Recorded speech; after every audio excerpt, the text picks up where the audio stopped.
এটা হলো আমাদের প্যাডেস্টাল ড্রিল মেশিন। হ্যাঁ, এটা হলো গিয়ার টাইপ। এটা হচ্ছে গিয়ার টাইপ, এটাতে কোনো পুলি নাই, কোনো বেল্ট নাই। পুলিতে আমরা বেল্ট ব্যবহার করি, আর গিয়ার টাইপ হয়ে আমরা সম্পূর্ণ গিয়ারের মাধ্যমে আমরা আমাদের ড্রিলিং অপারেশনগুলো করে থাকি। হ্যাঁ, তো এখানে এইগুলো হলো গিয়ার লিভার। এগুলো হচ্ছে দুটো গিয়ার লিভার, আর এটা হচ্ছে হ্যান্ড লিভার। এটা হলো নিচে মুভমেন্ট, নিচের দিকে মুভমেন্ট নামানোর জন্য, আমাদের স্পিন্ডলটাকে নিচের দিকে নামানোর জন্য এই হ্যান্ড লিভারটা ব্যবহার করা হয়।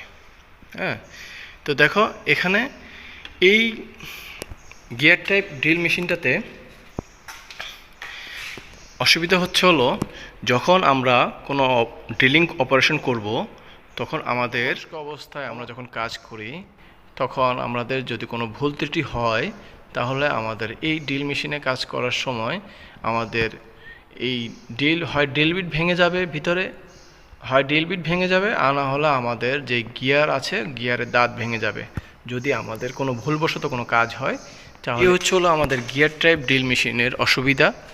যখন আমরা গিয়ার টাইপ ড্রিল মেশিনে কাজ করব, তখন আমরা খুবই সূক্ষ্ম অন্যমনস্ক অবস্থায় থাকা যাবে না। সম্পূর্ণ এক ধ্যানে আমাদের এই মেশিনে কাজ করতে হবে, ড্রিলিং মেশিনে, এই গিয়ার টাইপ ড্রিল মেশিনের ক্ষেত্রে।